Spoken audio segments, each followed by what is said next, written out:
I believe there may be apologies from Councillor Davis. Is that correct? Thank you. Thank you. Are there any declarations of interest? No. Thank you. Can we approve, please, the minutes of the meeting on 21st of January? Can we accept these as the correct record? I'm seeing nods. Yes, thank you. So we've got quite a few items today, so let's crack on. We're starting off with the East Norwich Master Plan update. This is very exciting, and Judith is going to do that for us. Judith, over to you. Thanks very much. Yeah, the purpose of this report is just to update you about the appointment of consultants for the East Norwich Master Plan, and tell you a little bit about the scope of the master plan and the key milestones moving forward. And as part of that, at the end, when I've introduced the report, if it's okay, I'll introduce you to our new project manager, Tracy Coleman, who's here, and also to Martin Saunders, who is the project director for Avison Young. But I'll just, if it's okay with you, I'll just take you through a bit of background first of all, so that everybody is has the same, is up to speed on the sort of evolution of this master plan, really. As just to start off by saying that the consultants, Avison Young, were appointed by Cabinet, or the Cabinet approved the awarded contract in February, and so now the work has now begun. But just to provide a little bit of background to the project, there was a report taken to Cabinet last year in June, and that noted the establishment of a new public-private sector partnership, the East Norwich Partnership, to drive forward and steer the development of a master plan for East Norwich. It also approved a brief for the master plan work that was approved as a basis for procurement, and that report also touched on the fact, and I'm sure you're all aware of the background to this, but just in case some people aren't aware as others, it was all the work was sort of stimulated by the vacation of Britvic Unilever from the Carrow Works site a couple of years ago, their announcement then, and the council had commissioned a visioning a piece of work, a visioning study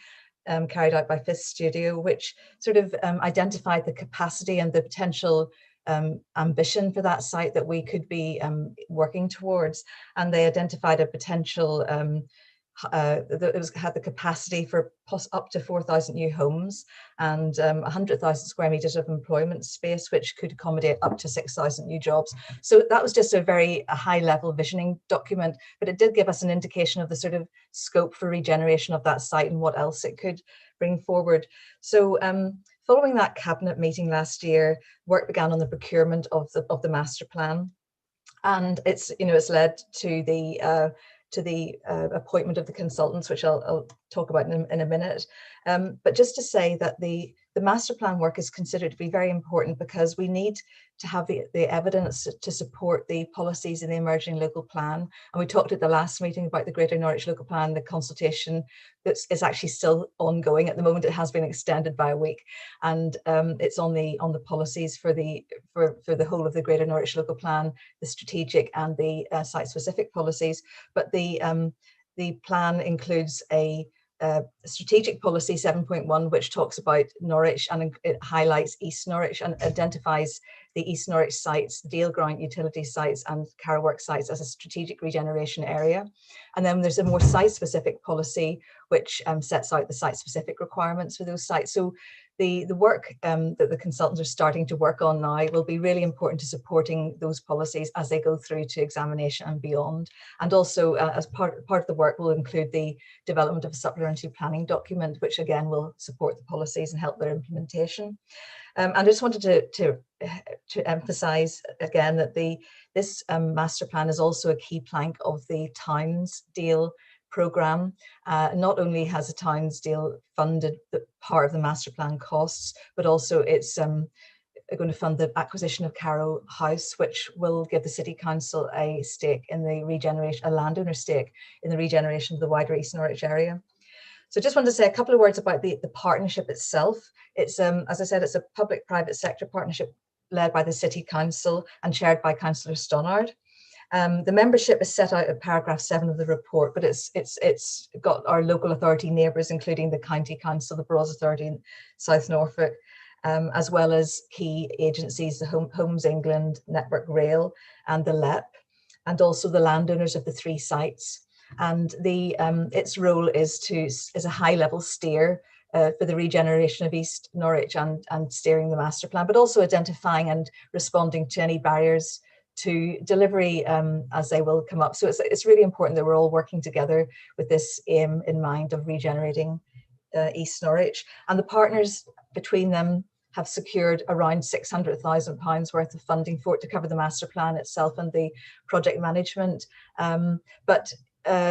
So some of that we've got from the Towns Fund and also from another fund called the Norfolk Strategic Fund, but it's been the partnership has identified and got the commitment to all that funding, so that's really positive. So as I say, consultants Abbas & Young have been appointed, and they, in a minute I'll introduce Martin, but just to say they have a team of consultants, including Allies and Morrison, and I understand that they've got a very good track record of working together on similar sort of scale regeneration projects nationwide, including York Central, which is a sort of similar scale and level of complexity to East Norwich. We've also appointed a project manager, Tracy Coleman, and a project assistant, Amy Dunham. Amy will be familiar to some of you already because she's worked for the council for a number of years, but in a minute I'll ask Tracy to introduce herself, and their role is to drive forward the master plan process and work with the consultants and with the partnership as well to ensure that the objectives are met for the master plan. I've attached an extract from the invitation to tender brief as Appendix 1 to the papers, and that is the brief for the master plan and sets out the scope of the document. So it's really just there for your benefit, for information. And as I said, a draft version of that has been in the public domain for quite some time. It went to Cabinet last June. And that brief has been developed with extensive input from Homes England as well, who are a very key partner in this, and they've got lots of experience working on similar sort of projects nationwide. The vision is set out in paragraph 11. I've sort of summarised that, but it includes the creation of a highly sustainable new quarter, new district of the city, with substantial housing and employment growth, as I mentioned earlier, but also with exemplary forms of development to be delivered from a sustainability point of view, with high quality green infrastructure, much enhanced connectivity and biodiversity, and sustainable transport links between the city centre and the Broads. And also to maximise the area's very significant regeneration potential, riverside regeneration potential, because all three sites have got riverside frontage. So it's not just about producing a plan, it's all about delivery. So the master plan will focus very heavily on what is required to deliver these sites, the infrastructure that's required, and identifying how funding gaps and how we will attract investment to facilitate that development. A key plank of the master plan and the early stages in particular will be effective stakeholder and community engagement to ensure that the master plan as it develops meets the needs of all key stakeholder groups and the wider community. So in terms of stakeholder groups, that includes obviously the landowners, members like yourselves, and from the other authorities as well that are involved, and residents, businesses, and as I said, the wider community as well, and other groups, community groups, special interest groups, and so on. The master plan will be produced in 2 stages, but to a fairly tight time scale over the course of about a year. The first stage will come up with a concept master plan based on a clear understanding of the infrastructure requirements and deliverability and viability. But with the second, and that will be finishing, that stage will be complete in around about the early autumn, I believe. And the second stage will build on that and result in do a more detailed drill down into viability, infrastructure, etc., and come up with a refined master plan and develop a draft supplementary planning document that then can be adopted as part of the Greater Norwich Local Plan when it's adopted. So the timescales that are an extract of the milestones from the brief are set out at paragraph 15 in the table. I know that the consultants are sort of working on a program, so that the precise dates and things may change, but I understand that should be delivered within about a year from now. So that's as I say, quite a tight time scale. Work has now commenced. We had the project inception meeting on the 4th of March. And again, as I said before, there will be an early action of developing an engagement strategy, setting out in more detail how the consultant team will engage with all the various stakeholders to ensure that they effectively input into the process. And that should be available in a week or two by the end of the month. So just to say that Sustainable Development Panel will be kept informed as this project progresses, and we'll provide you with updates at key points in the process. Councillor Sonner, do you want me to take questions on that first, or to introduce Martin and Tracy before I do that? I think it would be appropriate to introduce Martin and Tracy now, okay, and then go on to questions. Thank you. Well, if I introduce Tracy first of all, just as a project manager who we've appointed very recently. Tracy, would you mind just saying a couple of sentences about your role, really? Yes, certainly. Thank you. Good morning, everyone. It's really lovely to meet you. And first of all, I'd like to say how delighted I am to be working in this beautiful city. I'm going to be the first point of contact between officers, members, and the consultants. And I look forward to meeting you all. My background predominantly is in large-scale development. I've got a master's degree in urban design. I've got qualifications in surveying, construction, and planning. So my sort of background and experience is quite cross-cutting, and I think this is a really fantastic, exciting project to be working with. Very shortly, what we're going to be doing is getting a series of site visits together, subject obviously to the lockdown rules restricting in the coming months, and I look forward to meeting some of you on those site visits. But in the meantime, if there's anything that you would like to discuss with me, please feel free to contact me. Thank you. Could I just, before I introduce Martin, introduce Amy? I know, Amy, you said your role a second ago, but it might be useful if you can put your video on, just so people, because I think a lot of people probably will know you already, but maybe. Oh, thanks, Amy. sorry to throw you into the deep end. Morning, everyone. Yeah, I think a few of you know me already, come across me before. I have worked in the council since 2015. I originally worked in city development. So my role will be to support Judith and primarily Tracy. You'll be hearing from me a lot about meetings and dates, and site visit coordination will happen through me. If you've got any questions or anything that you want to, if you want to get hold of Tracy or Judith, drop me a line. I'm here. I work Monday to Thursday. Thank you very much, Amy. And sorry then, Martin, just to come back to you. Sorry, last but not least, it's Martin Saunders from Avison Young. Thank you. Not a problem. Thank you, Judith. And thank you all for inviting me. Just to introduce myself and the team. So as Judith said, my name is Martin Saunders. I am a principal at Avison Young, and I lead essentially what's termed our regeneration division nationally. So that specialises in big sort of urban development and regeneration projects. So East Norwich is one of a sort of canon of projects that we've been working on over a number of years that sort of take in a lot of sort of the garden cities. So Ebbsfleet, Whitehill, Borden, Cheltenham, York Central has been mentioned already.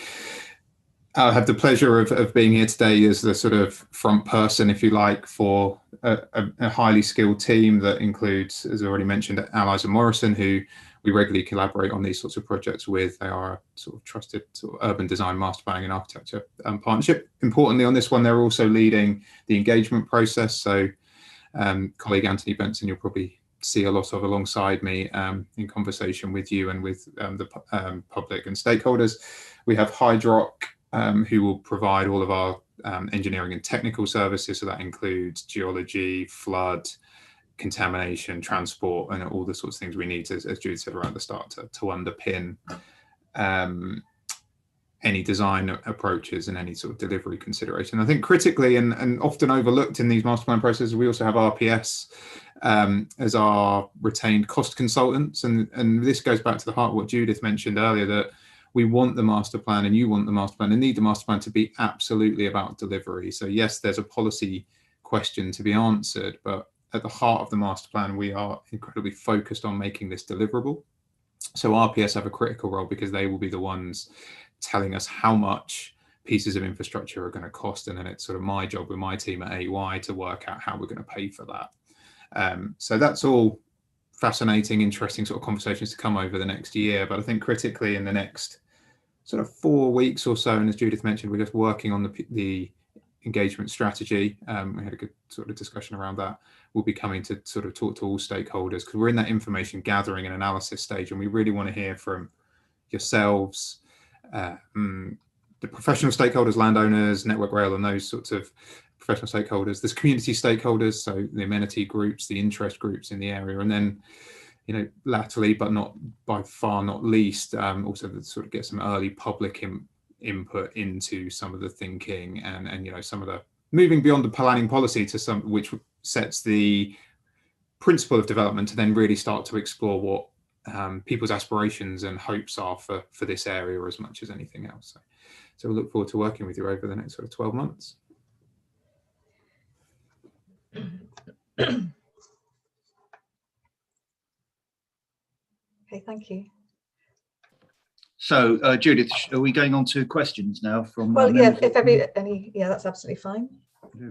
Thank you very much to our guests for introducing themselves. You're very welcome. Very pleased to have you here. So we'll start. I can see Judith.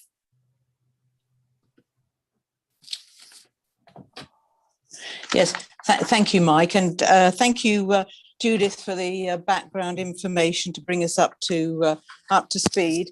And welcome to Tracy, Martin, and Amy for their wealth of experience they bring. And I do share their excitement in this this project. I understand that there will be engagement with all the stakeholders, but I won't be directly involved because I don't represent an area that is going to be is part of the East Norwich project. So I just want to get in an early request and influence and aspiration for what I want to see in this area, and it comes up in the vision statement where it says that East Norwich will become a highly sustainable new quarter. It will be inclusive, resilient and safe community, interact socially in green spaces, and give the opportunity for independent, healthy and active lifestyles, and a distinctive sense of place. Now, all those aspirations are much better achieved if we have an area that has a lower speed limit. And I just think that you cannot go forward with all those aspirations if you don't actually look at the basic way that people get about. And it is mentioned in various other aspects of the document that you want people to travel sustainably and you want to see more walking and cycling. But the one thing that underpins that and underpins health, healthy lifestyles and a more sociable, interactive community is having lower speed limits of 20 miles an hour so that people do have confidence to get out and walk and cycle without cars speeding by their homes at 30 miles an hour. They get to know their neighbours more when speeds are low at 20, and it does cut pollution. So I'd like to, from the outset, you know, pass on to you the great desirability I have for this area to actually, from the outset, have lower speed limits throughout and just accept that there is no need for cars, lorries or whatever, any motorised vehicle to be travelling at more than 20. And that really would set a precedent. I don't know what happened in York Central, whether this was a central theme, but I would like to think that it was. But we shouldn't go forward building in the way that we've done in the past around the motor car, around giving it space and dominance of the motor car. So I hope that I can influence now, because I may not have a chance later on, and hopefully you take on board some of those, well, that fundamental issue that can address all those points. Thank you very much. So Judith, thank you for that, Judith. And as you know, the council has a policy of implementing 20 miles an hour across the city, and this area of East Norwich will be part of that policy. So you can feel reassured about that. It'll be treated exactly the same way as every other part of the city. Not retrospectively. I mean, that's the problem. No, well, we won't be doing it retrospectively because because we'll be building new, Judith. So yes, we won't... it's in the design. It's going to be integral. It's going to be in the design of the roads, the shared spaces, and things like that. Well, and the design will take that into account, of course. So don't worry. That is City Council policy, and it will be built into the planning. I look forward to that then. Very much. And you can come back and remind me that I said this at any time you like. Well, Okay. I've got it's all in the documentation as well. You can't tick all those boxes. Everything is recorded, actually, Judith. This is going to be, so this conversation will be still here in 100 years' time for people to watch. Should that be the form of entertainment they prefer? Leslie. Thank you. I'm Leslie Graham. I'm a Thorpe Hamlet councillor, so I represent the surrounding neighbourhoods just across the river from Carrow House. I'm also a scrutiny councillor, so it's my job to be a critical friend and to be challenging. So my questions for this morning are about flood risk, because they get quite a lot of mention, and I just wonder if sufficient attention has been or will be paid to flood risk in this area, along with rising sea levels and extreme weather.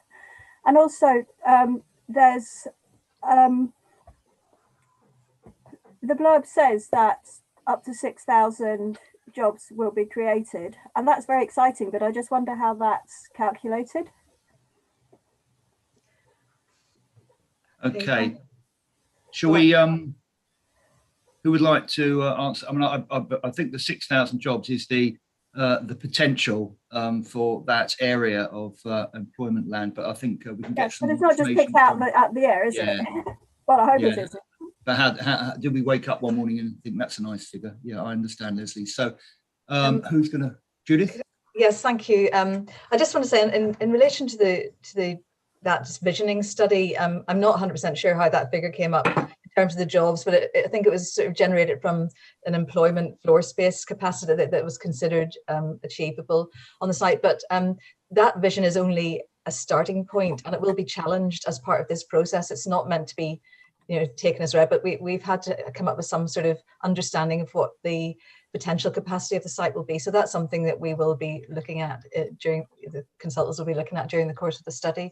But flood risk is a hugely important issue, and we will be involving the relevant bodies in and engaging them in the master plan process, the relevant sort of county flood risk team and so on in this programme. But it's I'm sure that this isn't an unusual situation, and Martin probably will be able to say in terms of other sites that he's dealt with as well in the past, and how you can address these issues in a sort of creative way, but still address flood risk and manage it effectively. I don't know, Martin, if there's anything you wanted to add to that. I think to hopefully reassure you, Councillor Graham, that we're starting from the point of view of understanding all of the, I'll call them technical challenges for a moment. We'd like to see some of them as opportunities as we go forward, but we've got all of that work going on at the minute, and actually we're looking at the first sort of analysis of that coming back, and that's not just reviewing what's already been looked at for the site, but it's also then doing some new assessments as well over the next few weeks. So before the urban designers are let loose with their pens to sort of look at what the development might look like, we're first taking into account that, and then we can start to build almost from that point what our mitigation management strategies would be. So flood risk, absolutely more than aware of that. Obviously the fifth studio work looked a lot about how you create open space that acts as that floodplain, that flood storage, and we'll be looking at similar things. But also we want to look at how we make that part of the character of the development, and actually turning that on its head and saying, if we are going to manage flood risk, how do we turn that into a positive for the site? And if I link it to the jobs numbers, for example, for a moment, if we look at what is the economic proposition here, how do we differentiate East Norwich as a place for businesses to be from Broadlands Business Park or from the core city centre, for example? Some of that space for will leave as open space, will leave as green space, we might use as water storage, and that will therefore becomes, a blunt way of putting it, water features within the site. That actually becomes a really compelling basis around which to grow economic activity, because actually what we know from businesses is they are looking for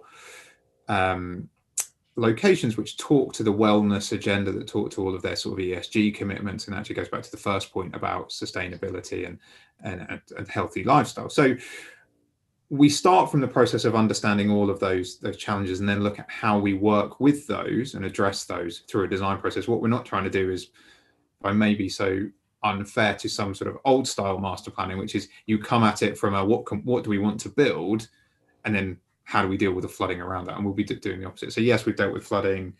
Funny enough, York Central does have an element of that. It's about building design, it's about flood design. I'm currently working on a master plan for Ebbsfleet Central around the high-speed rail station in Kent. Similar issues there from the Thames and also from a river that runs through the site. So it's about how we design in those processes. We've got the team to do it, and hopefully it's reassuring to you that we're not starting from a design solution, we're starting actually from the technical side of the work to make sure we know it. And councils are always getting slagged off for allowing building in floodplains, and I'd like to be able to say we know how to do this, we've learned from the Dutch experience, and I think it's great to start with it as an opportunity. Great, thank you, Leslie. Any other questions? Denise, and then Marion. Yes, thank you very much, everyone. I'm Councillor Denise Carlo, and I represent Nelson Ward, which is southwest of the city centre. Just to extend my thanks and warm welcome to the team. Yes, it's a really interesting project to be working on. I wish I was working on it. And it's very good that now the three sites are being worked on as a whole and not separately as in the past. So I've got a couple of questions, please. So one of the emerging objectives includes promotion of a low car environment, and that's obviously a very positive thing. But I take this really to read that it's internal to the site. And my concern is about the impact of a very large new population on the wider transport network, and in particular, obviously, traffic growth. When we're supposed to be looking at traffic reduction, or the Climate Change Committee recommends a reduction in traffic growth year on year. So I wondered about a concept of a traffic neutral development. And that is where for every new car journey generated by the development, you take another car journey off the road, maybe somewhere else around the city. And this concept was put forward by some developers who were first commissioned to develop a master plan for the northeast Norwich growth triangle when it was 7,500, and I think it's now gone up to 13,000.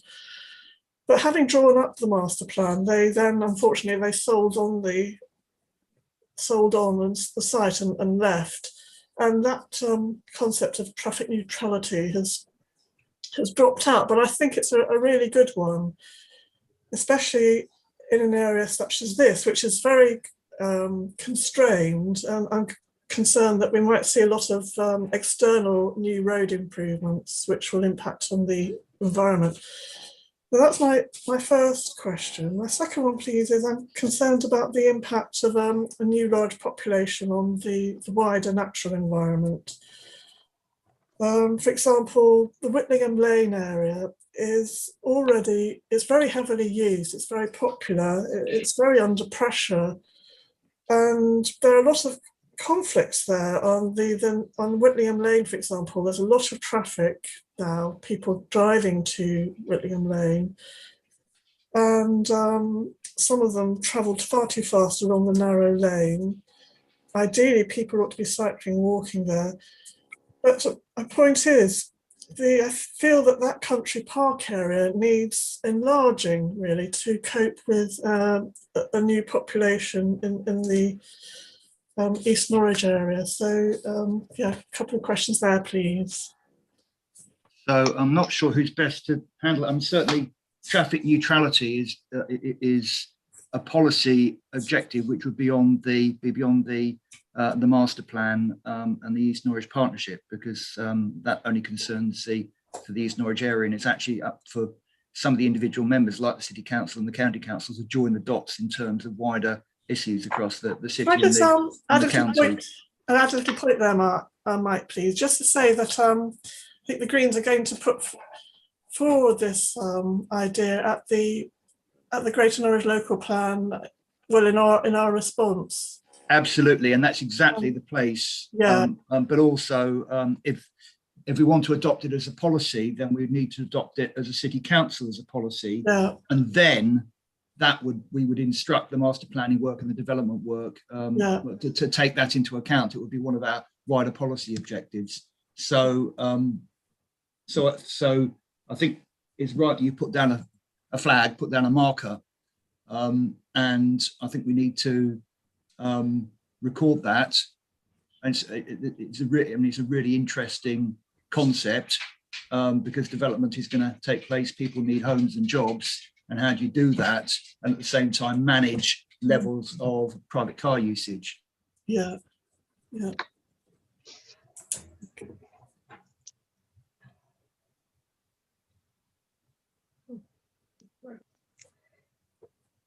Could I add to the response in relation to the other issue about the impact of the development? I'm sorry, I think Mike is sort of frozen at the moment. So he's maybe saying something, but if it's okay for me just to come back on that. Yeah, go on. Yeah, obviously we do need to consider the wider impacts of the development on the wider environment. And Whitlingham Lane, I absolutely accept what you're saying about Whitlingham generally and the country park. We just to say that that's the importance of getting the right stakeholders involved in the discussions at an early stage. Whitlingham Charitable Trust and they manage the Whitlingham Country Park, and they are on our list of stakeholders that will be consulted at an early stage.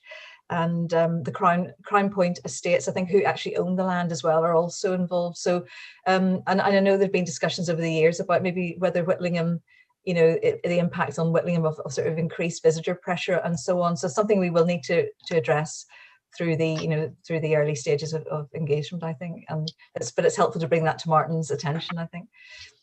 Thank you. Jackie, I don't know whether Mike's still back in, but I'll carry on till he reappears. Yeah. And Marion had her hand up. Yeah. Can I just make a plea that people don't use the chat, because while I'm looking at the chat, I'm missing the person speaking and they don't connect. So if people go through the chair if they have questions, please. Thank you. I'll keep an eye out for the chair to come back. So, Marion, your question. Thank you. Apologies. I've had a really difficult something personal to deal with all this week, so I have not read this as deeply as I should. So if I've missed anything, excuse me. But when we went on a visit some years ago, there was a lot of talk of using the river for transport. And if I've missed it in here, I'm sorry. But is it still an ongoing thought? Sorry, I didn't quite catch that. Would you mind repeating about the river? I just didn't quite catch the point. Oh, right. Yeah. When we visited it must be about 5 years ago now, I think. There was a lot of talk of using the river for transporting. For transport, yeah. And the thought of a river bus and things like that. Is that still on the agenda? I think it will be considered as part of the wider opportunities to regenerate the river and, you know, the river corridor in that location. And there may be opportunities. I know this has been looked at in the past, and I think there are concerns about the viability of, you know, river taxis and things like that. That has been mentioned, you know, over the last decade, I think, a number of times at different committees and so on. But it might be more viable now. But I think that would be, certainly the potential is there to have sort of more river taxi type services, maybe linking this, you know, linking to the city centre. But it's not specifically mentioned in the brief, but the brief is really just the starting point for this work, and there may be opportunities that come through discussions with stakeholder groups as well, who might have an interest in that sort of aspect of it. So it's definitely not ruled out as such. But again, these are very early days. You know, we're at a very, very high level at this stage of bringing together the partners and then working on how we're going to deliver the objectives of the scheme. So, you know, a lot of these detailed issues that people are concerned about are going to come up at the next or subsequent stage. But every point that is being made is perfectly reasonable. And I'm sorry I dropped out, but I managed to get back. So, any more questions? Yeah, Kevin.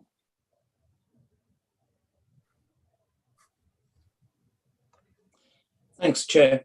I think I have got a question, but I also want to make a point, because I don't think we've actually acknowledged the enormity of where we are right now. That this has been one of those kind of slow logarithmic growths that sort of start and traveled along, but now it's really taking off. You know, this is exponential taking off, and I think, you know, an important step has been the formation of the board, the partnership. And I just, well, first I want to absolutely, you know, say thank you to all the officers and yourself, because you have been very instrumental in that happening. It's been a hard job finding all the partners and actually getting them to commit. So, you know, you've done that, and you've had your first meeting now earlier this month. So, you know, absolutely well done. And looking at the timetable, it's going to start being like an express train soon. So we'll blink and suddenly there'll be this huge, wonderful development there. Just as a general question, probably to Judy, it's a basic question, and I guess I know the answer, but we've got lots of fantastic hopes for the biodiversity, which is wonderful, and that will fit nicely with the biodiversity strategy, which should go to the next C. But what possibilities do we have to influence the zero carbon aspect of any of the build itself? Good question, Kevin. Yeah, I imagine that, you know, this is something that we will look at through the with the consultants as to how we can look at encouraging that, definitely. And but I don't know, Martin, have you got any experience from elsewhere that might be relevant to this issue? Yeah, I think I suppose from our point of view, in terms of shaping the master plan, obviously that all of those things, you know, we're designing a piece of the city that should stand the test of time, as the rest of the city has, really. So, you know, we'd be doing our jobs incredibly negligently if we didn't start from the principles of all of the things we've talked about net zero, biodiversity gains, and the flood, and all the things we've talked about today. So I think at the heart of what we're bringing to this is that thinking. A few elements that we'll be sort of looking at in terms of the way this site and these sites, sorry, should I say, not this site, this area helps to do that, will be around reuse of buildings. So actually, particularly around the Carrow work site, how, you know, what's the balance between new development and reuse? Because obviously we need to deal with things like the embedded carbon of the buildings we've already got, and what's their future. I'm not saying that they'll all exist, but obviously some of them can be repurposed. I think we need to look at how we build the infrastructure and what infrastructure we deliver. So that has a couple of interesting sustainability angles, and we've looked at this in other places where it's, is it on-site generation? Is it building in the capacity to use PV and all of those sorts of technologies, and reducing the sort of draw on the grid. But also I think what we're really keen on is looking at that in the reverse. So looking at what we can generate on site and actually creating an income stream. So sustainability for us is always about economic sustainability, and that's not, you know, just about, you know, pounds, shilling and pence per se, but that's about, are we using the opportunities of the site to allow the site to look after itself in the future? So management and maintenance regimes can be funded. So we want to look at how clean power generation, for example, particularly electricity, can contribute to that, and that will be designed in. And then we can look at starting to design code, for want of a better way, some of the principles of the buildings themselves. Now, what we'll be doing, obviously, is with RPS costing and us doing viability appraisals, we can look at the deliverability question around some of these. Now, sort of, there's a challenge at the minute for the development industry, which is the technologies for zero carbon buildings make the buildings more expensive to build, and not always do they reap the long-term benefit of them being more efficient buildings, because obviously a lot of developers just sell the buildings on. So we're going to have to look at the delivery mechanisms to overcome that sort of cash flow challenge as well. So that sort of starts to link into that. Judith, where this comes back, I suspect, to SPD, is having done all of that, what we can do is, building off what's going to be in the local plan, start to set the site-specific, the East Norwich-specific elements of what that will look like on the site. So that then can be enshrined in supporting policy. So it's not primary policy in the local plan, but it builds off your Greater Norwich wide strategy and says, in East Norwich, this is what that means. This is what it will look like when you build it on the ground. These are the energy solutions.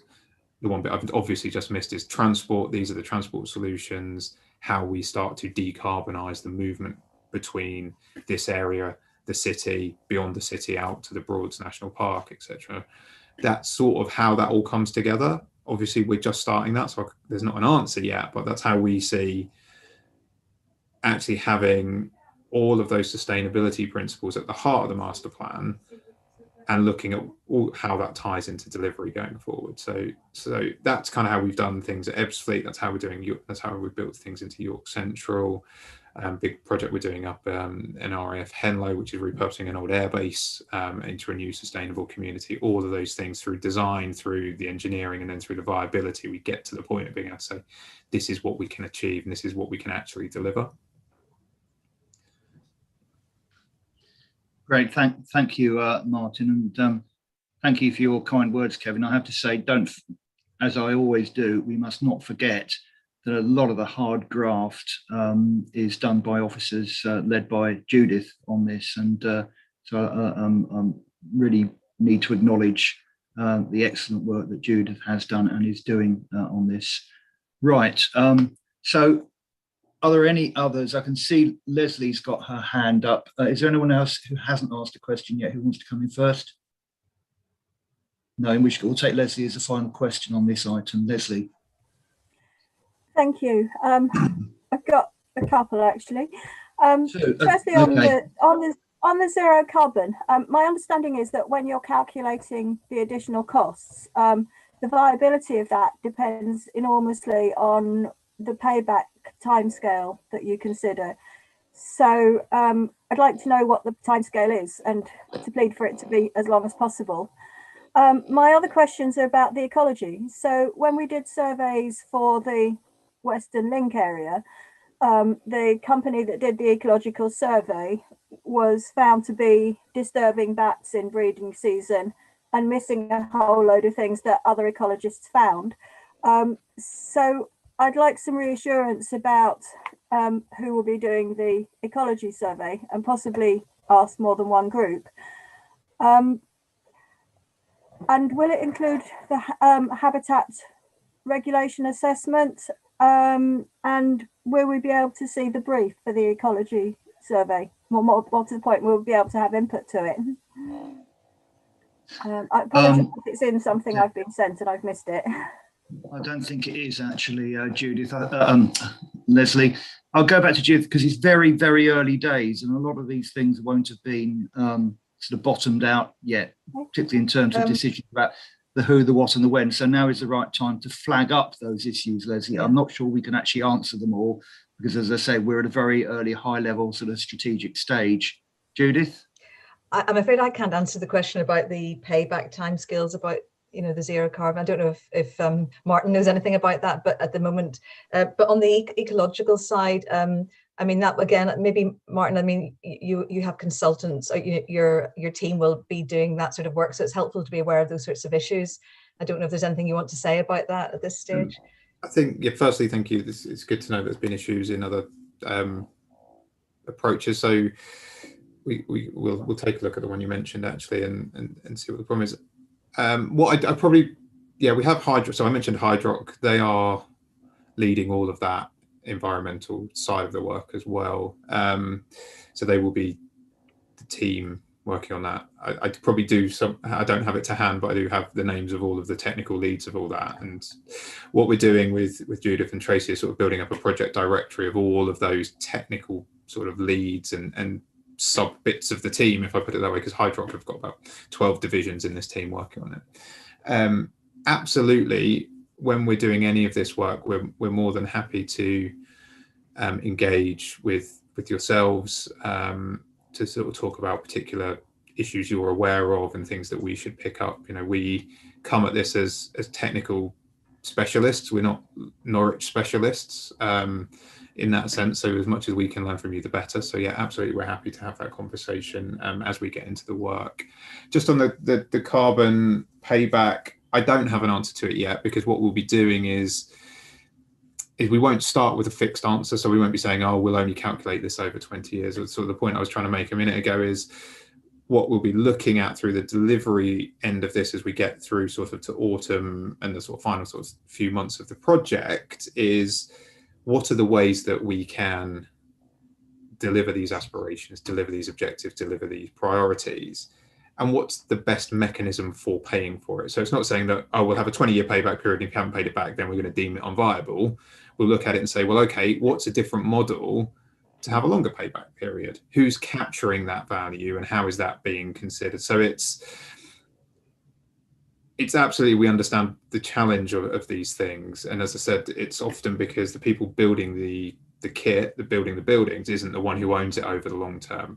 That starts to change when we look at who the investors might be, who the funders might be, and what the actual product might be in terms of the built environment. So if we're talking residential, if it's social housing, affordable housing, and that's owned by a registered provider, obviously they have a lifetime view of that building. Similarly, if we look at a balance between build to rent and build to sale private residential, the build to rent people will look at the lifetime income of a building, and the zero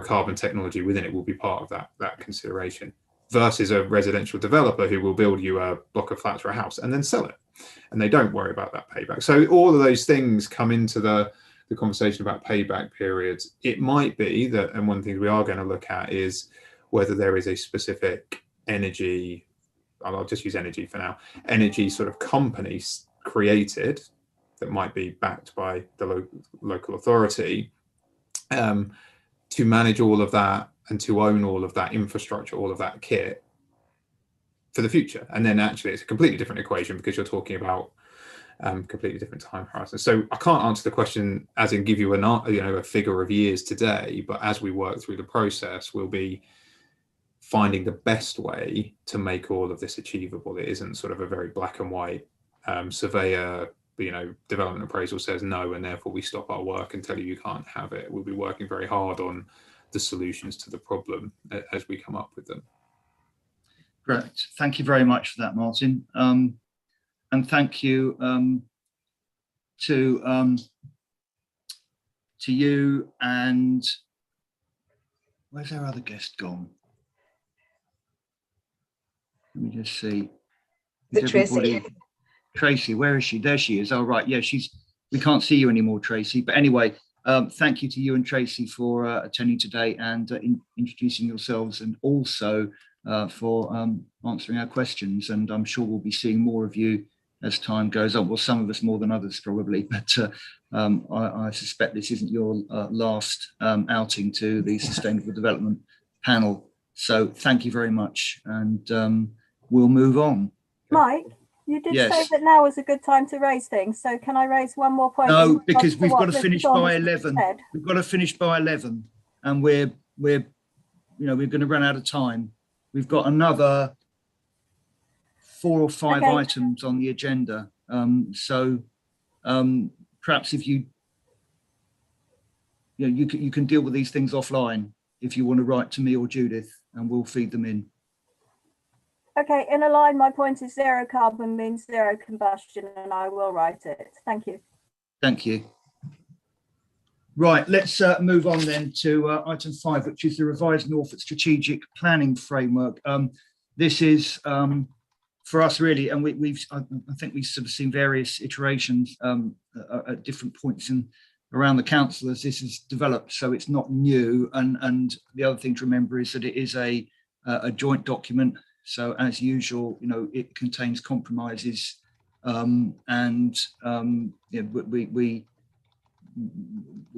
has to be agreed across various authorities. So it's never going to be the perfect document that we want it to be. So if we could bear that in mind, and our job is to recommend to Cabinet whether it should endorse it. So we can't amend it.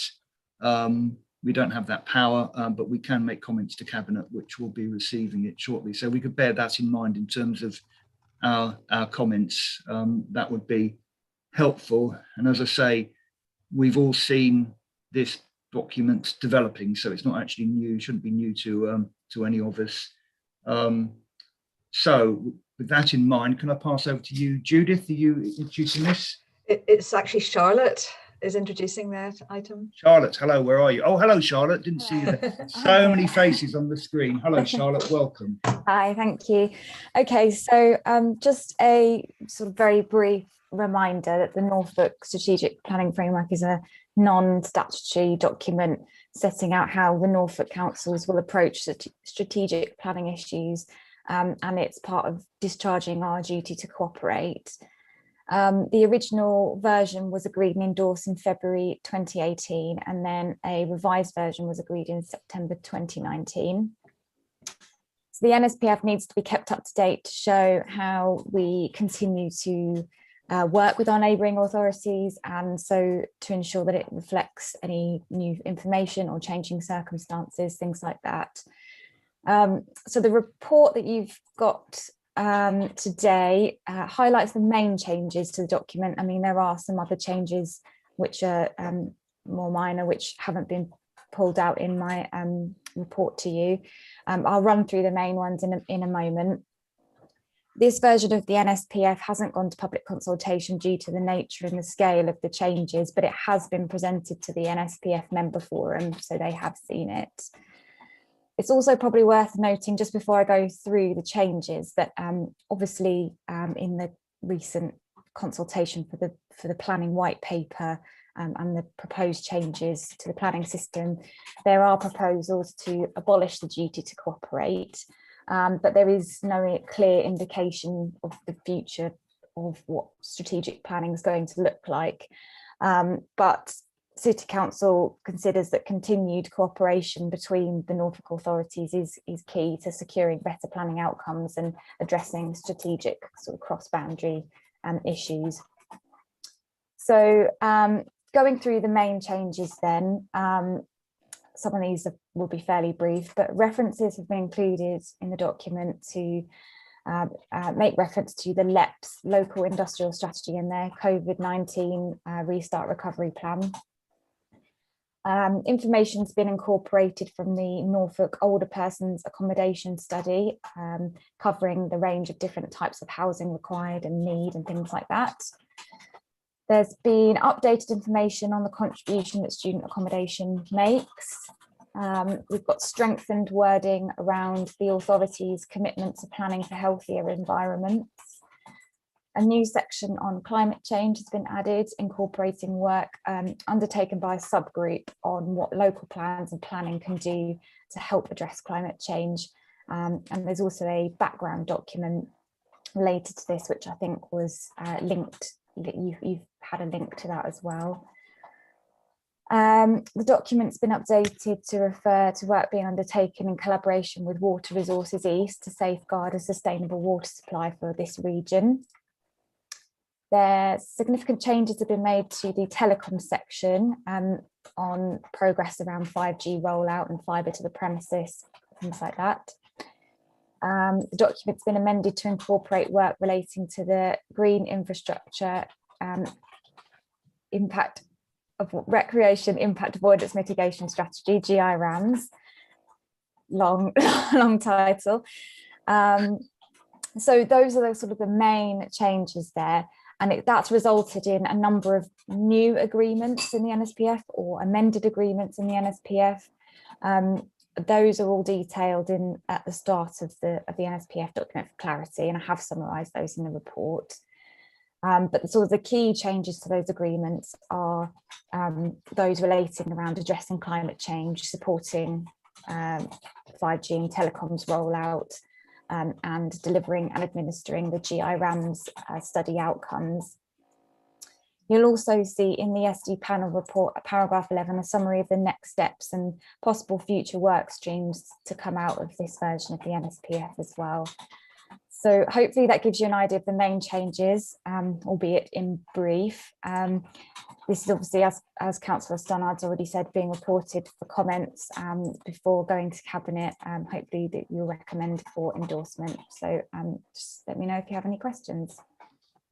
Thank you, Charlotte. Very helpful, very, very good, concise review there. So thank you very much. Right. So bearing in mind what we both said about this document, we're really looking at comments to pass on to Cabinet when Cabinet receives it. So are there any comments? Leslie?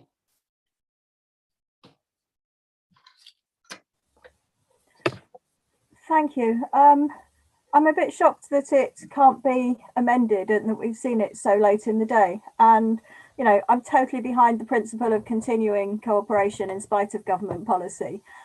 But there's an awful lot in there that I would be very hesitant to sign up to, and I would expect any Labour authority to be hesitant to sign up to. For example, the free ports, the enterprise zones, the size, the new nuclear, the oil remaining in the energy mix. There's nothing about decommissioning. There's nothing about a circular economy and reusing stuff. Those things are all really important. So my question is about what are the implications of endorsing it or not endorsing it for the things that we want to take out and the things that we would want to add. So it is a compromise document, Leslie, and as I said at the beginning, it's not going to be perfect. Understood. And the implications of us not endorsing it will be really serious for local planning. Judith, do you want to, or Charlotte, sorry.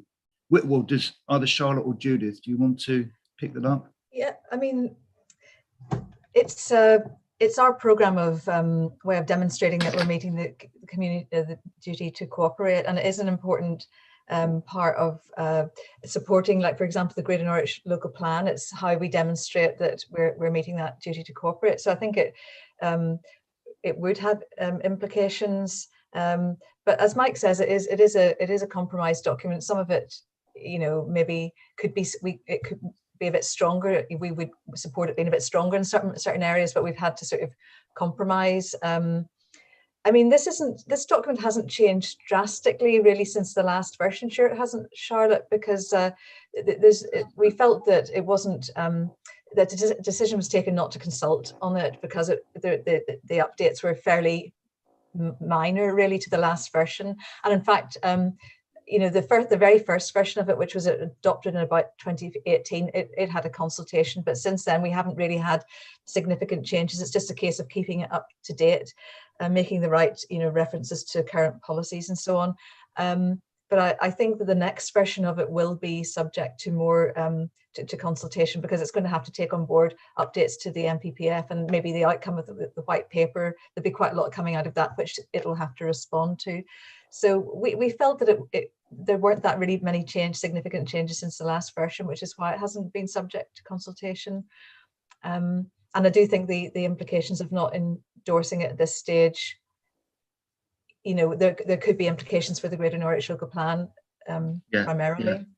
Yeah, absolutely. And you know, it's always difficult because, as you know, the other authorities that we need to cooperate in terms of Greater Norwich planning are not the same political complexion as us, and don't take the same view as we do very often on many of the issues that you've raised, Leslie. So, and that's the reality of, and that's the real politics of it.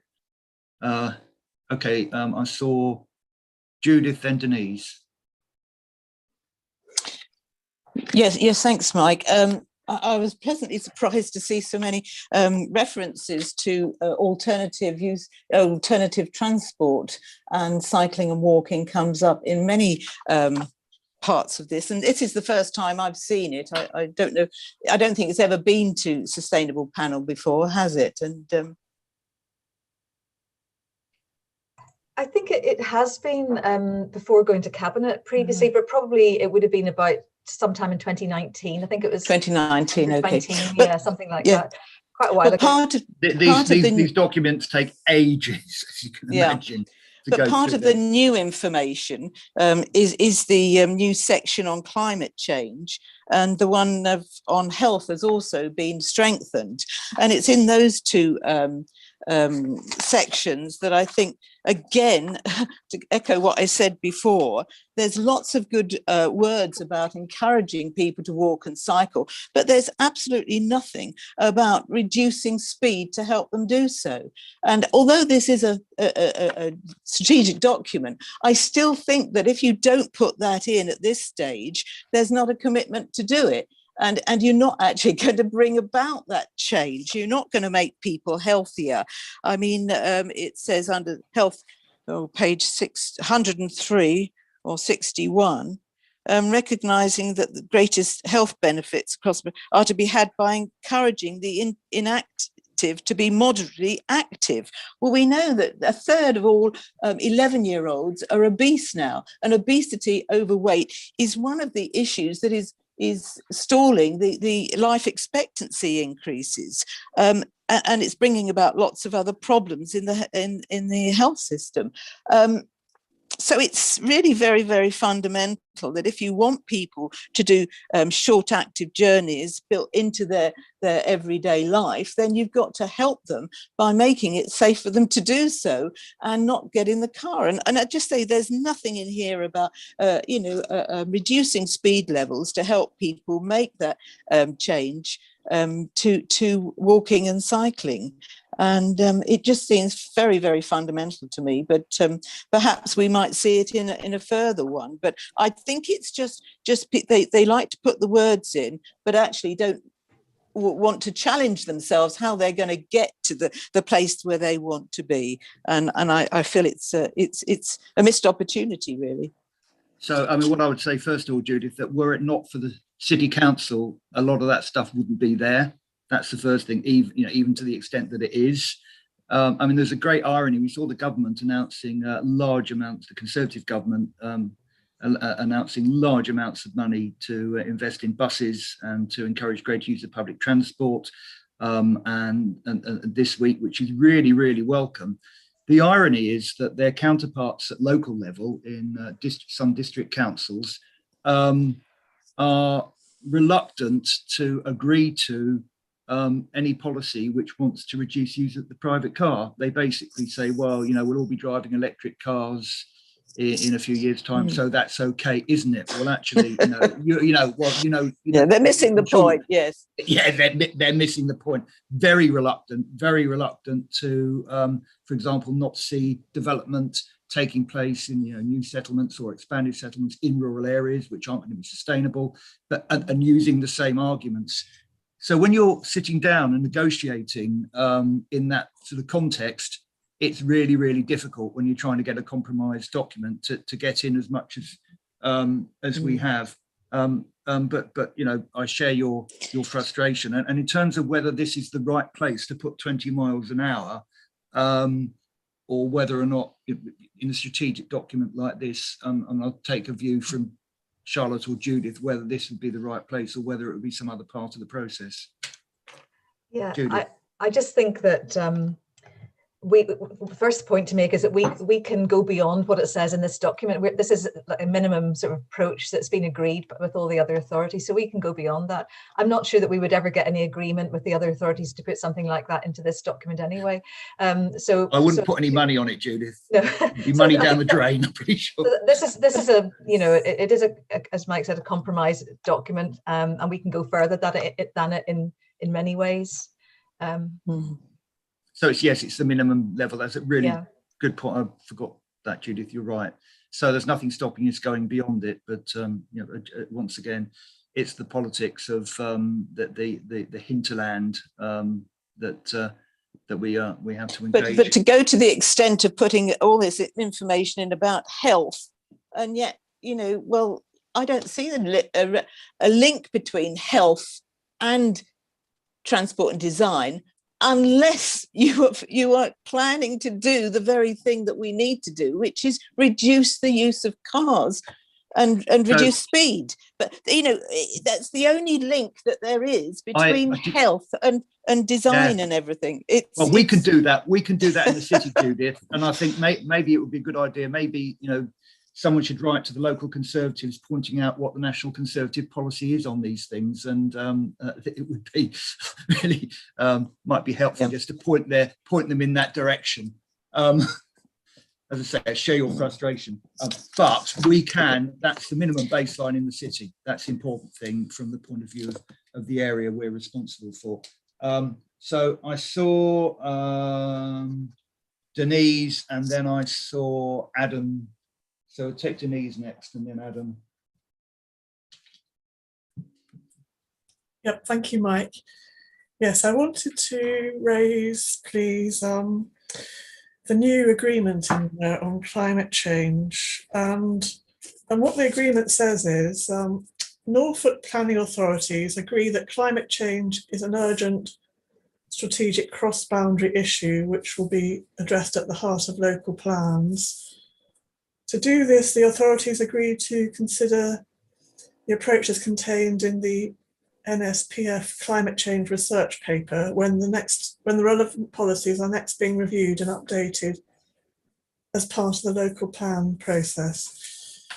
So I've got 3 little questions here. By the time that the local plan, the GNL, which includes the GNLP, will be reviewed and adopted, several years will have passed, even though the local plan review apparently is going to be started as soon as the GNLP is adopted. And it'll be very difficult to change the adopted GNLP in any review, for example, to reduce the number of dwellings and the growth strategy generally. And therefore the GNLP, meanwhile, is going to build in a very large amount of additional carbon as opposed to taking us to net zero. So let's raise those as questions. And so my final question is, does the wording of Agreement 19 call into question the soundness of Regulation 19 on climate change and the lack of alignment of the strategies and policies in there with net zero?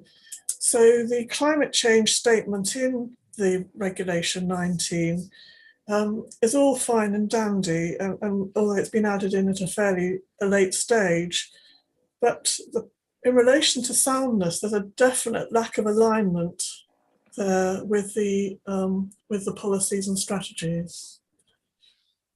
Thanks, Denise. Good point. Who would like to respond to that? I mean, I suppose if the question is it possible that there could be an issue of soundness as a consequence? Well, I suppose it is possible, I suppose. Yes. But whether there's a definitive answer at this point, I don't know. Judith or Charlotte? I don't know. Essentially, yeah, you're right. Obviously, the GNLP itself won't be adopted for a while. So although you said it'll be difficult to change that plan once it's adopted, when it's being reviewed.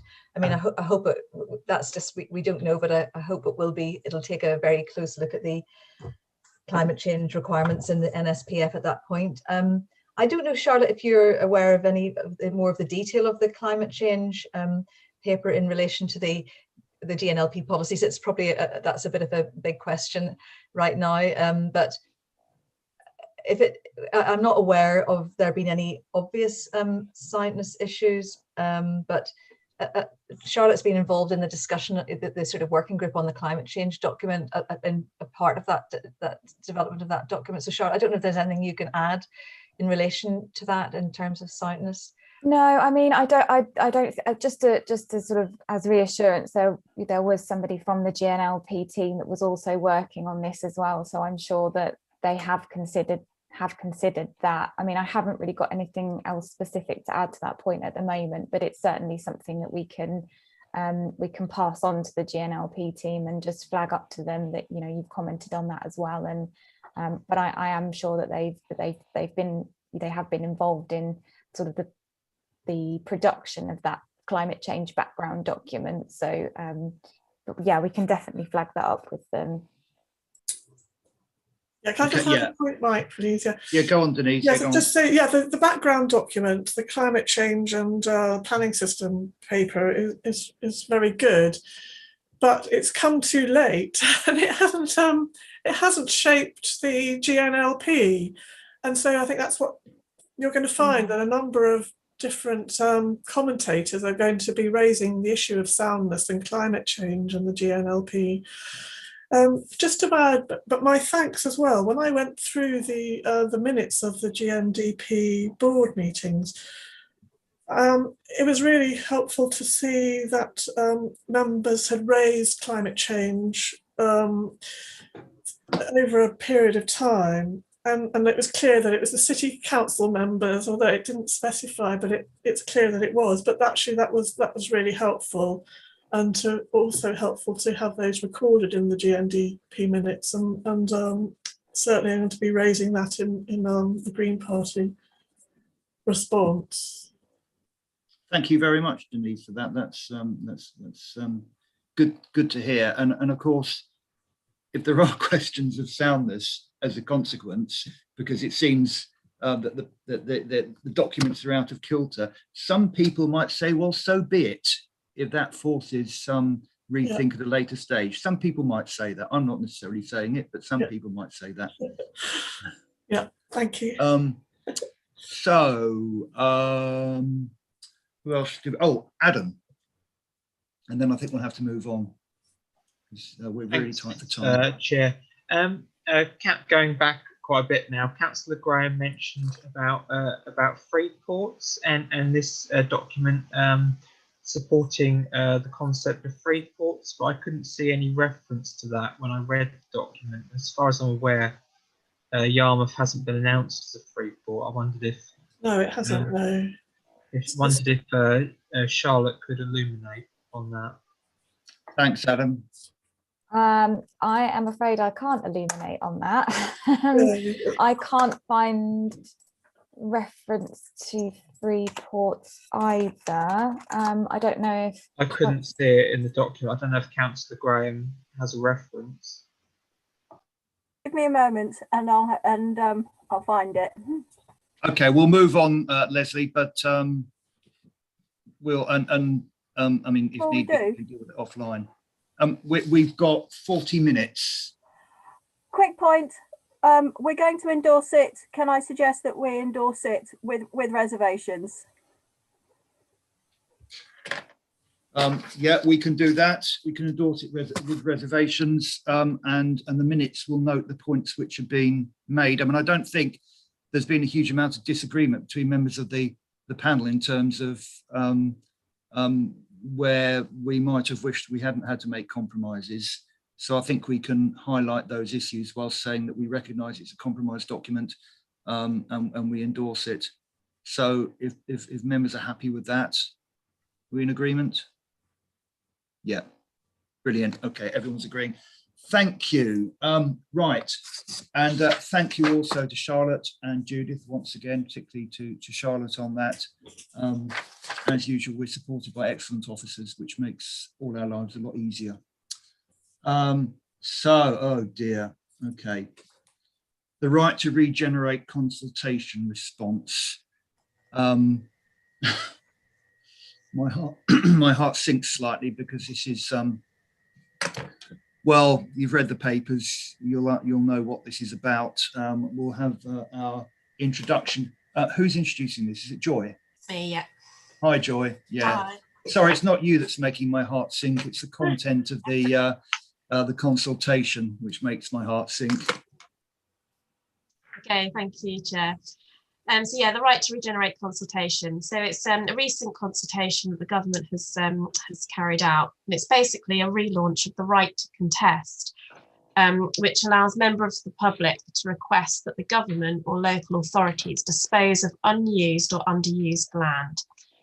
So the right to contest is little known and little used, with only one direction to dispose issued nationally since 2014. So the government hope that by reforming the right to contest and relaunching it as the new right to regenerate, this could provide a quicker and easier route for individuals, businesses and organisations to identify purchase and redevelop underused or empty land in their area. So the right doesn't apply to privately owned land, it's only for publicly owned land. So anyone can use the right to contest to challenge local authorities about a site, so long as they believe that the site is empty or underused and that there are no plans to bring it back into use. So the cases are considered by MHCLG, and the decision will be made on the basis of whether the land or property is in use or whether there is likely to be, if it's likely to be used in a suitable period of time. So in terms of what the implications of the new right to regenerate are likely to be for Norwich, it's kind of difficult to tell really, because we just don't know what the level of uptake will be. So within my paper, I've set out some possible implications, and just to whiz through these quickly. So in terms of resources, I think we've got the skills in-house to accurately value and manage our assets, but our resources are simply stretched. So these new burdens at this point of time just isn't really very helpful. So in terms of the town still fund, I've been kind of looking at the 8 projects that we've got, and I can't really see that there's likely to be any implications on any of these, which is good. So then we've got the site allocations, so the existing and the proposed ones that will be in the GNLP. So obviously it's only the council-owned sites that are underused or unused that will be affected. And the level of vulnerability will depend upon timescales for bringing forward development. So there could potentially be some implications there. And similarly with our garage sites and only vacant council housing, it's to do with the level of use and their timescales for regeneration, along with kind of the precise definitions that's likely to come out of the right to regenerate. So again, there could potentially be some areas where we're slightly vulnerable there. And then we've got the asset management strategy and any other holdings and premises that aren't kind of allocated sites. So there's quite a lot of work going on in terms of the asset management strategy at the moment, and this is looking to recategorise all of Norwich City Council owned sites over time. So this will greatly assist in identifying any underutilised land, and indeed it might identify some that we want to dispose of. But I think it should also help to look at which land will be suitable for redevelopment and regeneration. And hopefully the asset management strategy will then have a clear aim and a clear plan and time scales for the redevelopment of such sites. So hopefully that work that's going on will reduce the level of vulnerability that we have to some sites being kind of brought forward through the right to regenerate. So in terms of the response to the consultation, so I've already submitted the response to the consultation because the deadline was the 13th of March, so a few days ago. However, I have just been on the website now and it looks like it's been extended by a couple of days till the 20th of March. But I did did, within my comments, I kind of reserved the right to submit an amended response following this meeting if necessary.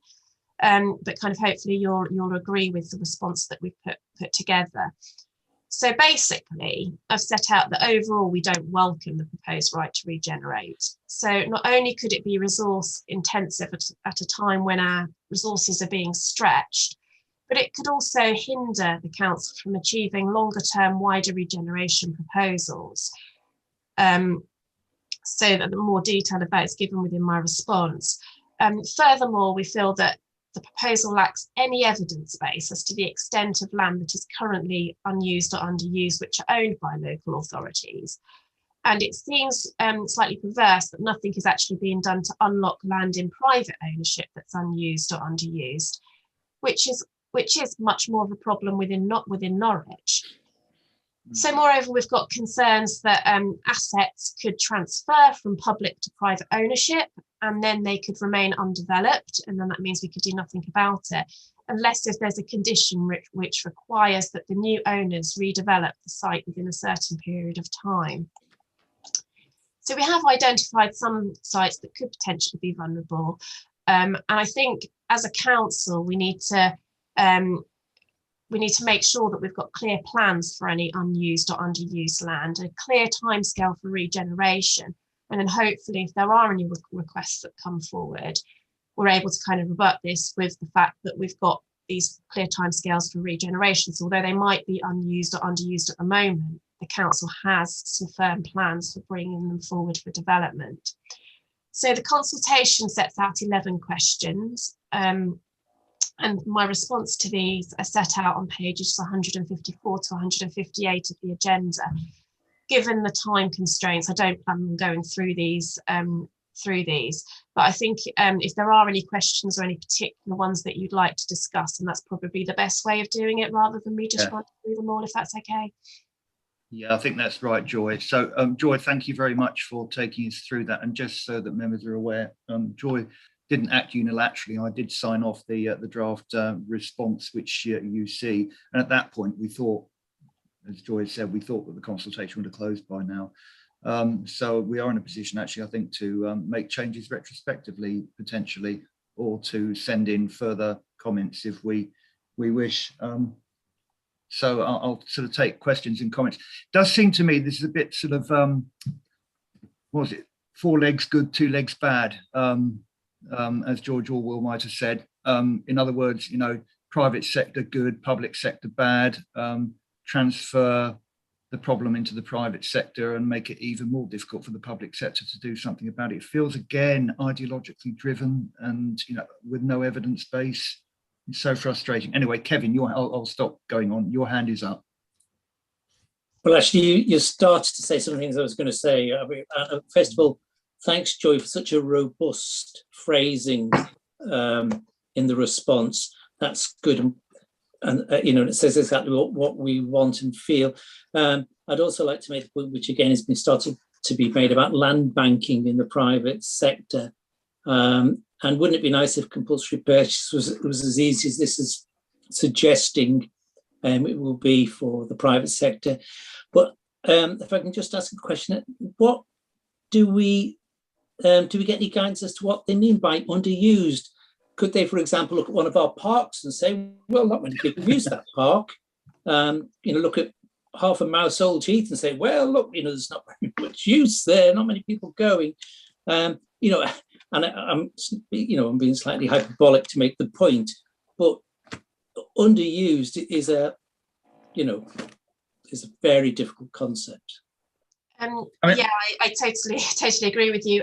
Question 3 says, would a definition of unused or underused land be useful? And what definition include? So obviously our response was yes, it would be useful. And I've given some suggestions there of the kind of things it needs to cover. And as you say, does the right apply to small areas of open space and amenity land? If you've got a building, if part of the building is unused, but part of it is, would it apply to the part that's not used? It's just, you know, there's no clarity within the government's document at all. So yeah, that's clearly one where we're kind of saying, yes, the definition does need to be included. And hopefully, I think I've included about 6 bullet points there of stuff that I think should be included. So that's question 3. So clarity would be helpful for local government, of course, but we're not assuming that the government are trying to be helpful to us. Never assume that at the moment. Thanks for that answer, Joy. Any other comments, or are we content to Ian? Yeah, thanks, Chair, and thanks, Joy, for the report. Just referring to the right of first refusal, and just to make it clear, I don't support any of this, but given that the right of first refusal might come into place, I would like to add community groups having a some kind of right, whoever puts in the request. Is that possible to add? Yeah, I think that's covered in question 9, because I remember you raising that at the portfolio meeting. So I've said we don't support the right to regenerate. However, if it is brought forward, then the council would favour a right of first refusal, but only where it is a community group that has put in the request. Does that cover it sufficiently? Yes, well, only to a point. I was thinking where a request might come in from another party, a private individual or company, where a right of first refusal is extended to community groups in that situation as well. Okay. Wouldn't do any harm to put it in. Yeah, we agreed. Yep, I can add that. Yep, let's put that within question 9. Yep, and clarify that point. Great. Okay. I mean, if we're content to put in our response as is set out, I'm not sure how much the government are listening to Labour authorities, but I suspect there'll be some Tory authorities around the country that might be making similar responses, who maybe they might listen to more than us, but we do need to put that response in and make that case. So thank you, Joy. Thank you for all your work on that, and thank you for taking us through it so expertly. So we're in agreement? Yes, good. Okay, the NPPF and National Model Design Code consultation, another consultation. So is this you, Ben? You've appeared. It's it's a double act. Joy will be starting though. Okay, let's go. We got, how long have we got? 27 minutes left of the meeting. I'll try and whiz through it. So the government, it's another consultation, and this time they're seeking to make a number of changes to the National Planning Policy Framework, and also asking for views on the draft National Model Design Code, which provides guidance on the production of design codes, guides, and policies to promote successful design.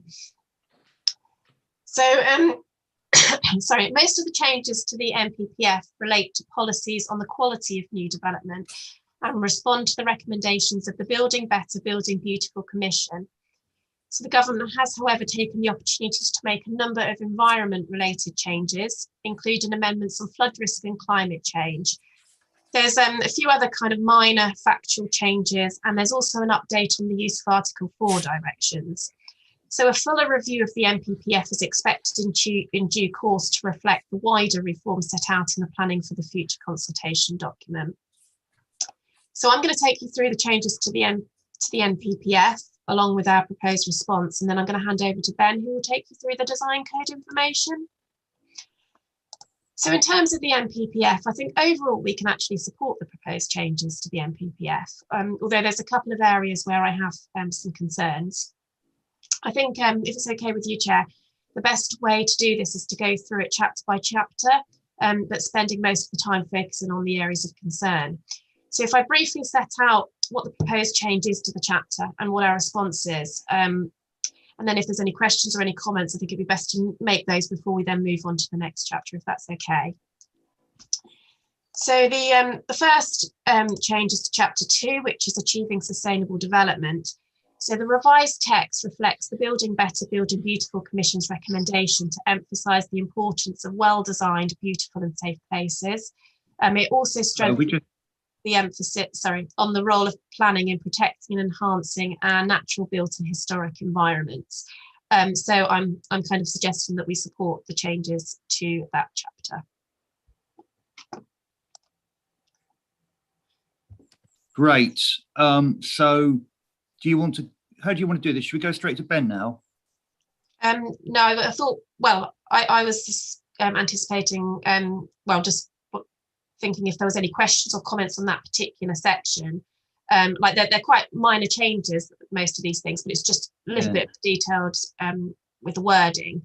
And I think Ben will come in later on when we discuss the design codes. We can kind of keep them separate. So, like, I don't necessarily anticipate there being much discussion on some of these. I just thought if we give them an opportunity to say whether they support it or have any comments for each chapter. Okay, right. So Denise, I can see you. Yeah, thank you very much, Joy. I can't see the actual change in wording, but at the start, I think it comes under achieving sustainable development. There's been some additional wording in relation to climate change.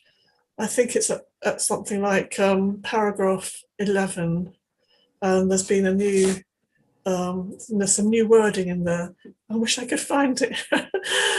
But I wondered, you haven't commented on it, Joy, in the current City Council response. And I just wondered whether you feel it's worth commenting on, supporting it, or whether it needs strengthening, or whether it's going to make much difference, or if it's just really just a clarification, please. And sorry that I can't actually find the wording. You've probably got it. Yeah, no, there's quite a few documents on the website. So one of them kind of sets out what the changes is, and then there's another document that actually has the precise wording in there. So as I say, they are quite minor changes, and I think, in my view, it just does that little bit to strengthen the emphasis on building beautiful and safe places, like really that's the main change. So I felt that it helps us a bit, it strengthens us a little bit. So in my view, I felt that we should support that, and we don't necessarily need to say that we think it should go any further at this stage. As I said, there'll be more changes in the future when the white paper, when we know what's happening with the white paper, and then I'm sure they'll make some more changes here. But yeah, it just gives it that little bit of more emphasis on having beautiful and safe places. So. Yes, it was the specific new wording on climate change, Joy. Can I help perhaps a little bit, because I'm sort of dual screening, so I've got the benefit of the text on my screen. It may be, Denise, that you're referring to. I think you said paragraph 11. So there's a box there that says that the old wording used to be for plan making.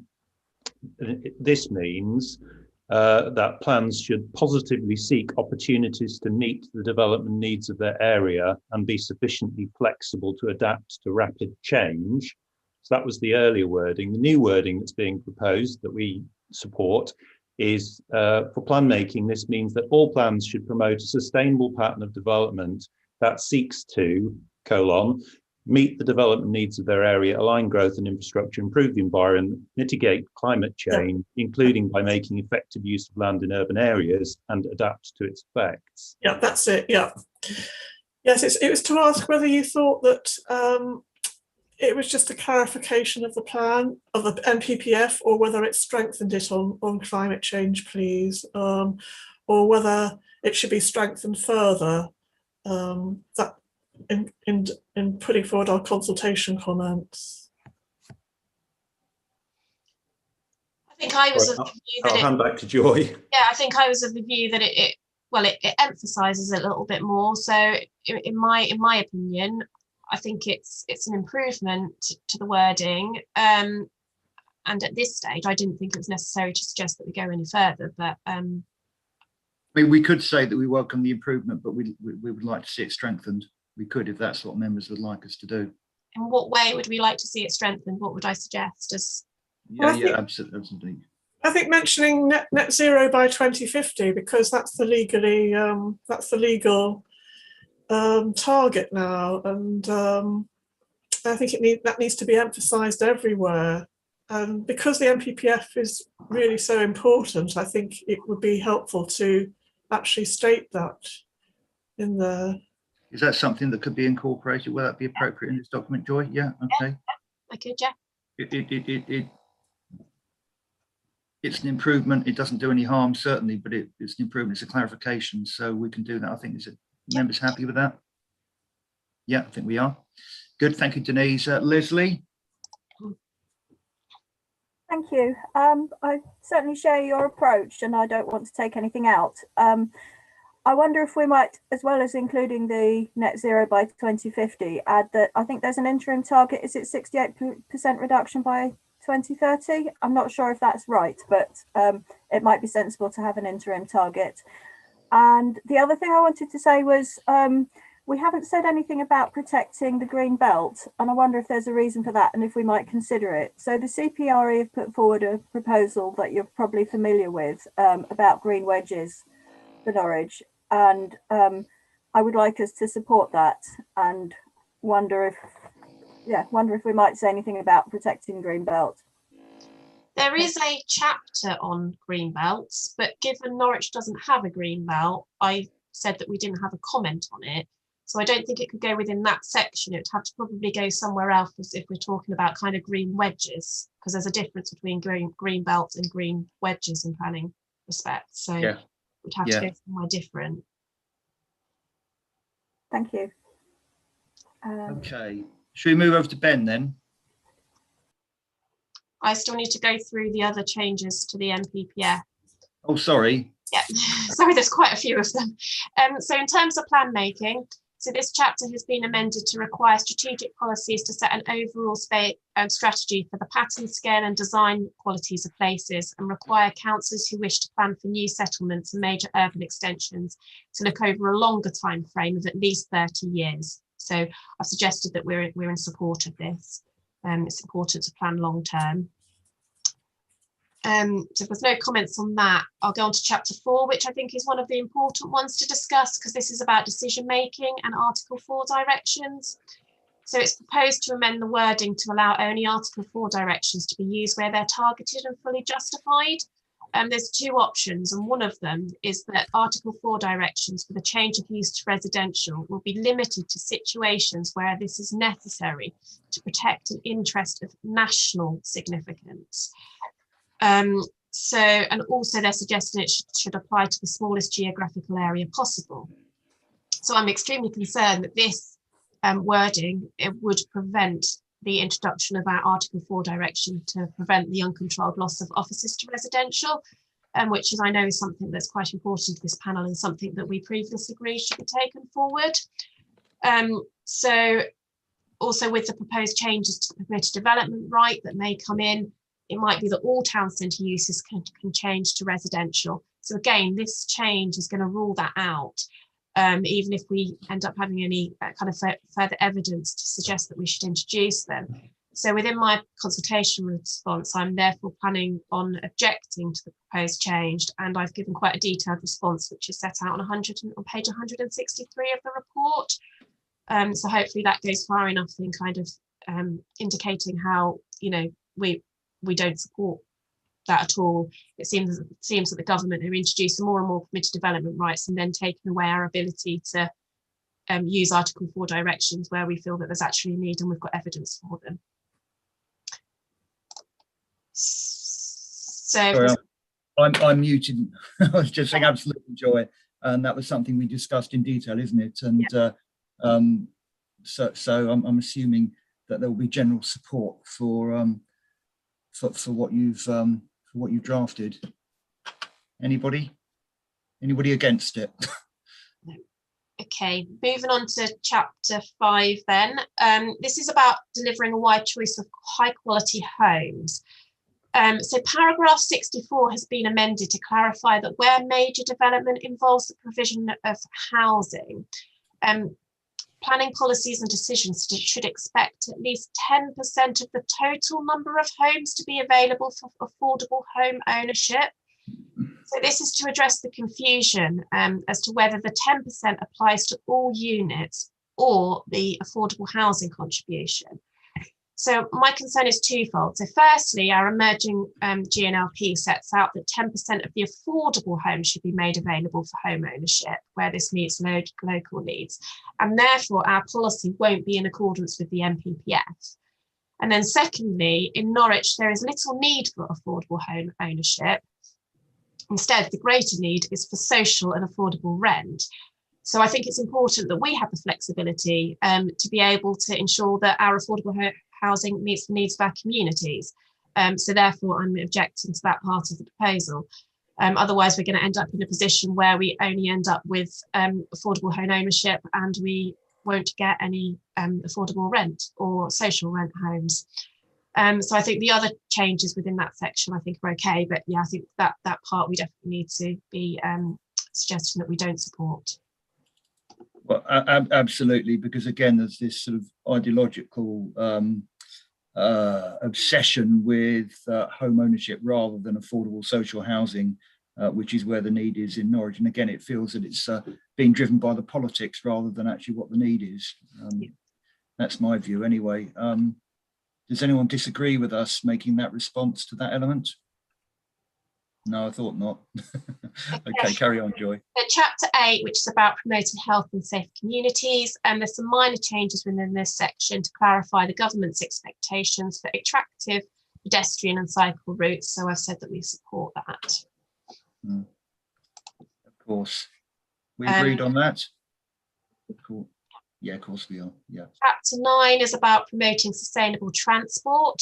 So there's some very minor changes to this, which further encourage walking and cycling. And again, I've said that we're supportive of this too.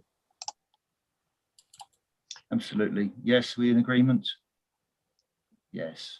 So chapter 11, which is about making effective use of land. So there's a new paragraph to emphasise the role that area-based character assessments, codes and master plans can help can play in helping to ensure that land is used efficiently.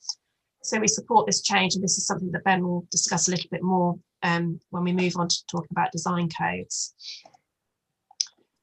And then chapter 12 similarly is about achieving well-designed places. So this chapter has been amended to include the term beautiful and to place greater emphasis on the preparation of design guides and codes. It also highlights the role that communities can have in the design standards set for their area. There's also an amendment to ensure that all new streets are tree lined. So I've said that we support these changes and agree that design coding should play a greater role in the planning process. However, we've got a number of concerns regarding the guidance on design codes and also having sufficient resources to produce such codes at a time when our resources are being stretched. But Ben will expand upon these issues when we come to talk about design codes. So UK, if I move on to chapter 4. Yes, please do, because we're running out of time. We've got 10 minutes. Okay, so meeting the challenges of climate change and flooding. So we're clarifying some aspects in terms of flood risk, and again, we're supportive of those. And then there's in terms of the natural environment, so minor changes have been included to look at more opportunities to improve biodiversity as an integral part of design. So again, we're supportive of this. And then in terms of conserving and enhancing the historic environment, there's been a new paragraph introduced to clarify that authorities should have regard to retaining historic statues, plaques and memorials.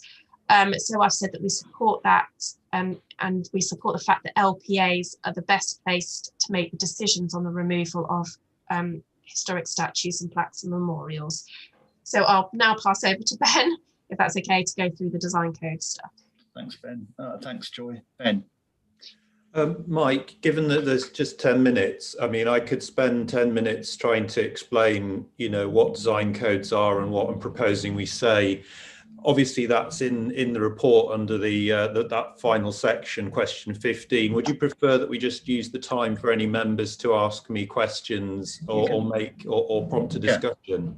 You can assume people have read the papers. I mean, the final item is an oral report, which actually we could send that information around separately to members.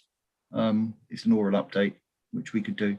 So Ben, yeah, we'll take questions to Ben. Thank you for that, Ben.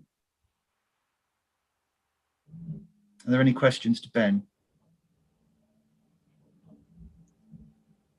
Well, everyone's read the papers and everyone's clear, Ben. So in that case, are we happy to endorse this response, everybody? Brilliant. Great. Okay. Everyone's happy. There you are, Ben. That was easy. An easy day at the office.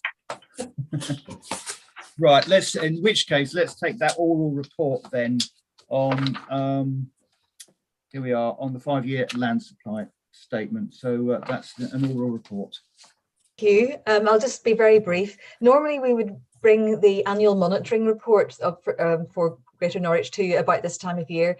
For some reason, it's been a bit delayed this year. We've provided all the information to it, but it hasn't obviously been pulled together. But part of that, we would be normally reporting the 5-year land supply figure to you, and that's always of interest, you know, to members and also to developers and so on.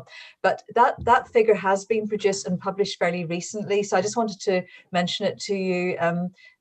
Charlotte, it's around 6.1, isn't it? But Charlotte will have the exact figure. Yep. So because we can use the 5-year land supply across Greater Norwich, because we have the JCS as a joint plan, and we're obviously working towards the GNLP, we can measure that between the Greater Norwich authorities. So it's we can demonstrate a 6.16 year housing land supply, but we'll report all the full figures and the breakdown and stuff in the annual monitoring report when that's ready.